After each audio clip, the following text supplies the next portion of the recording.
Good morning, everyone. I'm Dr. Prasanna.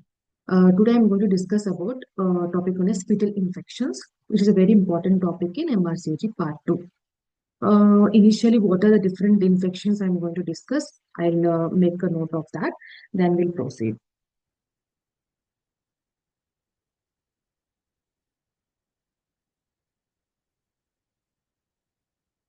I can see the whiteboard. I hope you people can see that. So, different infections I'm going to discuss today are chickenpox. Okay, chickenpox. Then you have group B streptococcal infections. Then you have herpes. Then you have other infections like malaria, COVID-19, Zika, other tiny infections. Okay. Before proceeding into different types of infection, I want to just give you a glimpse. Okay. I want to just give you a glimpse of different viral infections. First thing is we know there are different viral infections like DNA virus, RNA virus. So first we learn about some DNA viruses. Okay. So in DNA viruses, good mnemonic is very, happy. Very, ha, happy. Okay. So for first V is for varicella zoster. V is for varicella zoster virus. Okay. Other is H. H is for herpes. H is for herpes. Other H is for human papilloma virus. Human papilloma virus. Last H is for hepatitis B. Hepatitis B. A is for adenovirus. P is for smallpox. P is for smallpox. Another P is for parvovirus. Another P is for parvovirus. Okay. So all the viruses which are mentioned here are double-stranded. All are double-stranded. All are double-stranded except one virus which is single-stranded. Except one virus which is single-stranded, that is parvovirus. Okay, that is parvovirus is single-stranded. Now coming to RNA viruses. Okay. Now coming to RNA viruses. In RNA viruses, we know MMR is the one which we already read of so many times. So MMR is means measles, mumps, rubella. Other RNA viruses, virus. Okay. So other different organisms which are causing infections are like in case of malaria, it is caused by plasmodium. Malaria is caused by plasmodium. Then you have syphilis, which is caused by Treponema pallidum, Treponema, right? In that way, we have different infections which are caused by different kind of organisms. So, present our topic of interest is chickenpox. The topic of interest is chickenpox. Okay. So chickenpox is caused by a virus known as varicella zoster. Varicella zoster V, very happy. So V is DNA virus. It is single stranded or double stranded? It is double stranded, right? So it is a stranded DNA virus. So double stranded DNA virus. Okay. So what are the different ways it can be spreaded? It can be spreaded through fomites. It can be spreaded through fomites. Fomite means things like pencils or any environmental things which we are sharing. That is known as fomites. So through that the this virus can be spreaded, right? Next is the incubation period. Okay, the incubation period of this chicken pox is 10 to 21 days. 10 to 21 days. What is incubation period? Once the virus entered into our body starts showing the symptoms. So the time period between the entry of the virus inside the body and showing the symptoms is known as incubation period. So it is about 10 to 21 days. Okay. And once we got infection, we will be infectious to others. We will be infectious to others by means of how many days? It is depends upon the rash. Okay. Everyone know that there is a rash in chickenpox where it start with vesicles and it convert into crust. Okay. So almost 2 days, 2 days before rash and 5 days after rash, we are infectious. Okay. People will say that once unless the lesion converts into crust, we are infectious. Okay, that is about infectious. And see, a primary infection in pregnancy, primary infection, these are all numbers which you should learn. Okay, primary infection in case of pregnancy is 3,000, 3,000, right? So primary infection in pregnancy is 3,000. Okay, so first infection pregnancy is 3,000, and sometimes this virus is inside the ganglion. It is inside the ganglion for dormant stage, and sometimes it recurs. Okay, if it is recurring, that is known as shingles. Okay, if it is recurring, then that is known as shingles. And almost 90% of the patients, almost 90% of the patients, we are seropositive. Like if we do test, then the IgG will become positive in almost 90%. IgG will become positive in case of 90%. Okay, 90% of the patients will have IgG positive. Coming to different risk, we have maternal risk and we have fetus risk. Okay, first coming to maternal risk, almost maternal risks are these photophobia, infections, and all. But some 10% of the patients, 10% of the patients will develop pneumonia. 10% of the patients will develop pneumonia, right? 10% of the patients will develop pneumonia.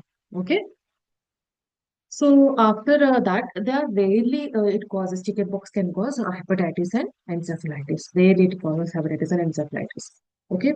So if the mother is a smoker and in later half of the pregnancy, then the symptoms can have severity. Okay, to the mother. I'm saying to the mother.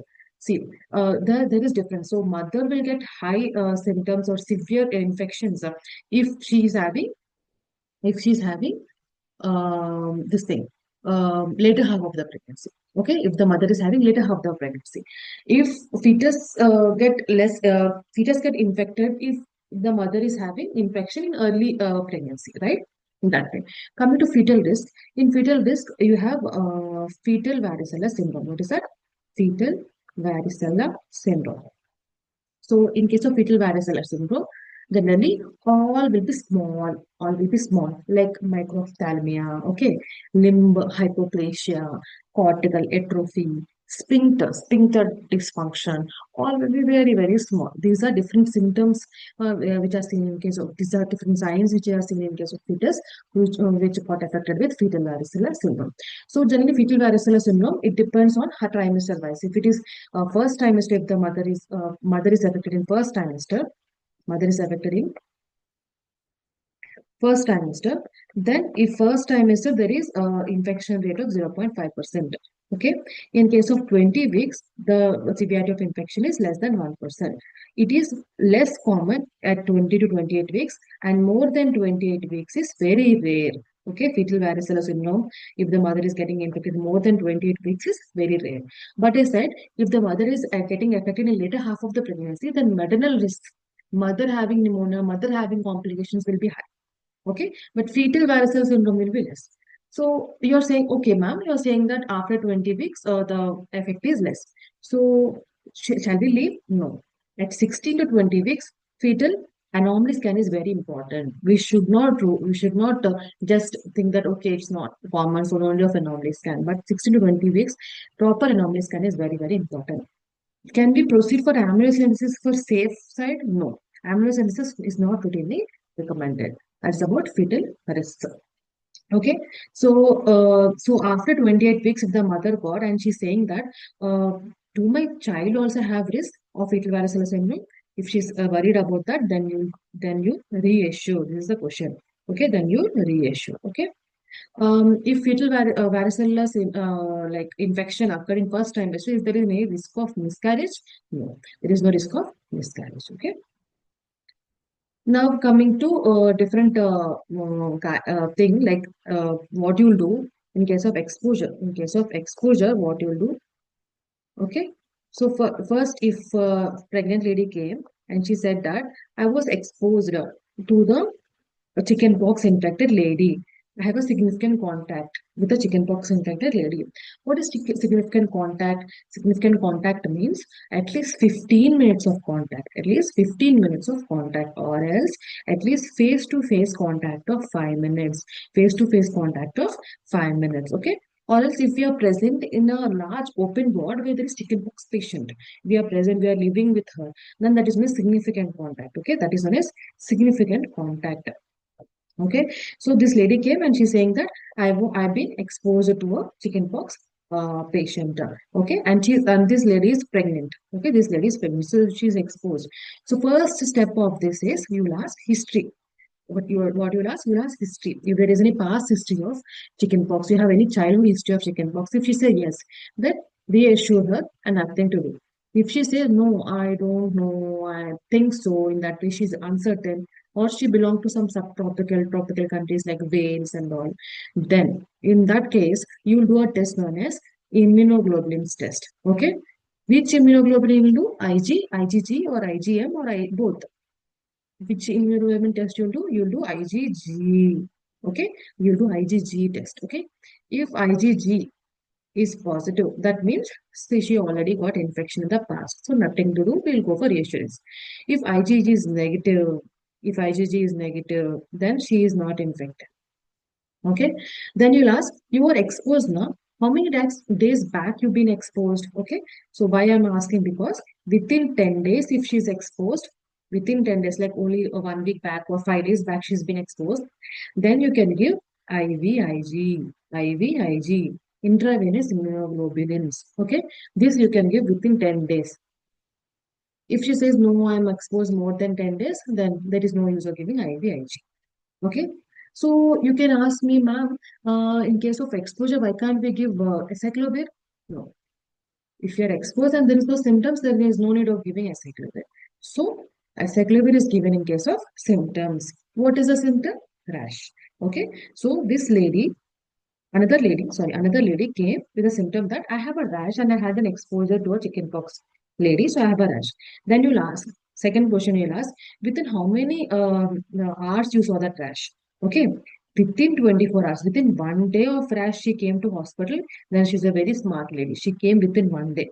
Okay, then within 1 day, then you will see how many weeks of pregnancy. Okay, how many weeks of pregnancy. Okay, if she's less than 20 weeks or more than 20 weeks. Okay, less than 20 weeks or more than 20 weeks. If she's less than 20 weeks, then you can consider if it is more than 20 weeks, then you'll give. See, always more weeks are very important, right? More weeks are important. So if it is more than 20 weeks, then you'll give a cyclovir. If less than 20 weeks, then you'll consider. I'm telling you, these words are very important. You'll get an EMQ on this. You'll consider a cyclovir. Okay. Here you'll recommend a cyclovir. In case of more than 20 weeks, you'll recommend. More weeks, recommend. More weeks, recommend. Okay. In that way. That's about within 24 hours. If I'm telling you the rash appeared after 24 hours. Rash appeared after 24 hours. Then you will what you'll do? You'll give acyclovir, you don't give acyclovir. You'll just symptomatically you'll manage. If she's having any fever, you'll give paracetamol in that kind of. Okay. Symptomatically you'll manage if the rash appeared and she came after 24 hours. Okay. If she's having any severe infection, severe infection, then you'll go for IV acyclovir. IV acyclovir. Normally we can go for acyclovir orally. What is the dose? 857. What is the dose? 857. 8 is 800 milligram. 800 milligram. 5 is for 5 times in a day. 5 times in a day. And 7 is for 7 days. 7 days. Okay. 5 times in a day for 7 days. Okay. That's about acyclovir. So, if a lady came, if a lady came and she's saying that I'm pregnant and I'm having shingles. Okay. So what you will do? Uh, Options like you'll give immunoglobulins, or you'll give acyclovir, or you will reassure, or you will admit and you will start IV acyclovir. What you will do? So we all know that shingles. Shingles is nothing but a recurrent infection. Recurrent infection means she already have immunoglobulins. Okay, she already have immunoglobulins, so no need of immunoglobulins. Shingles means it's a recurrent infection. There is no severity. There is no severe symptoms and all. There will be no rash. Shingle means other kind of symptoms like fever and all. So no need of acyclovir, no need of giving admitting an acyclovir. Just you go for reassurance. Okay, she already have shingles. If a pregnant lady came, she had chicken pox and she was started on acyclovir within 7 days. Okay, within 7 days she started on acyclovir. Now within 7 days she delivered. Within 7 days she delivered a baby. Okay, within 7 days she delivered a baby. What should be given to the baby? Shall we give immunoglobulins? We should give acyclovir or anything, any vaccines or anything like that. See, thing is, within 7 days of chicken pox, if she is delivered, then this lady is very important that she'll transfer her immunoglobulins of IgG to the baby within 7 days. So no need of giving any immunoglobulin, no need any immunoglobulins. If she delivered after 7 days, if she delivered after 7 days, then give IVIG to the baby. Then you give IVIG to the baby. Okay. Um, now, um, now I want to discuss that GTG algorithm. So just discuss that. Okay. Give me 2 minutes.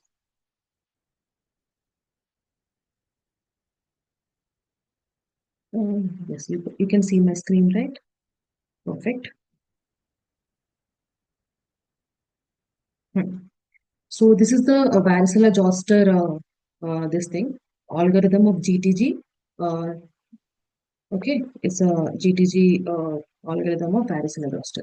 So first I told if a patient came with a history of contact with a chickenpox lady, then you'll ask about first step is history.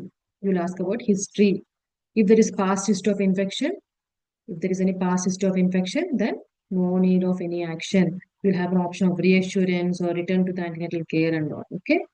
If she is very uncertain, she is very doubting that whether I have or not, or if there is no past, she's clear cutly saying that there is no history of chickenpox, or if she or this woman is from tropical or subtropical countries like Wales and other countries, then you'll check for immunoglobulins test. If immunoglobulins are present, that means she already got an infection in the past. Then you no need of action, you'll reassure and return to the antenatal clinic. If the immunoglobulins are absent, that means you didn't get any infection. Okay. Then, and this is also very important. If the chicken pox lady, if with initial contact, then you'll send to the midwife or GP or neurosurgeon or what. So GP. Okay. This is a question. GP. You'll send to the GP. Okay. Now the IVI immunoglobulins are absent. Okay, then whatever I told that thing. So immunoglobulins are absent and she was exposed and she came within 10 days. Okay, within 10 days she came. Okay, and you also advise the woman that she's also infectious to 8 to 28 days. Even though she have no rash and all, she is also infectious to 8 to 28 days. Okay, and postpartum, you will discuss about the varicella immunization. Okay. Then you'll give varicella immunoglobulins to this patient because as she have immunoglobulins negative, even though we have given immunoglobulins, she developed chicken pox. Then she already developed chicken pox. Then you will see whether the rash is within 24 hours or not.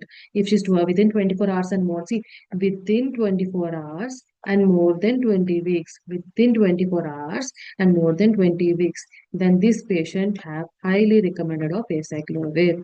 Highly recommended of acyclovir. If she's within 24 hours and less than 20 weeks, and we will consider acyclovir. Okay. And very important thing is avoid delivery within 7 days. At least 7 days you should avoid. Why at least 7 days? So that immunoglobulin is transferred to the baby. Okay. Then who develop severe infection and high risk of complicated chickenpox should refer complicated chickenpox, then refer to the hospital. There you will give intravenous acyclovir. In case of severe infection, we'll give intravenous acyclovir. Okay. And infection at less than 28 weeks. Okay, infection at less than 28 weeks. Then there is 1% risk of fetal varicella syndrome. Then we'll go for 16 to 20 weeks of fetal medicine department, or at least 5 weeks after infection, you'll refer her to fetal medicine specialist. Okay.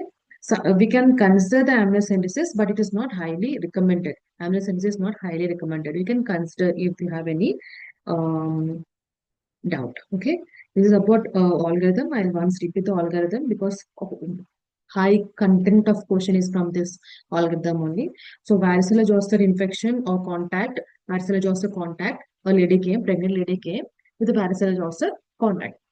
Then first thing you'll ask about history. If she has past history, then nothing to do, you'll reassure. If doesn't have or uncertain, then you'll do the immunoglobulin test. If it is positive, that means she had an infection, nothing to do. If she is negative, then you'll test for, then you'll give the immunoglobulins if she is exposed within 10 days. Okay. And even though after giving immunoglobulin, she developed a rash and within 24 hours and more than 20 weeks of gestation, then you'll highly recommend cyclovir, that is 800 milligram 5 times daily for 7 days. If she's developing after 24 hours, she approached you after 24 hours of development of rash, and then there is nothing to do. There is no need of giving any cyclovir. Okay, and in case of severe infection, you will proceed for severe infection. You proceed for IV cyclovir. Okay, that's about chicken pox. I hope it is clear and you can solve so many questions from this, right? Yeah. We'll see.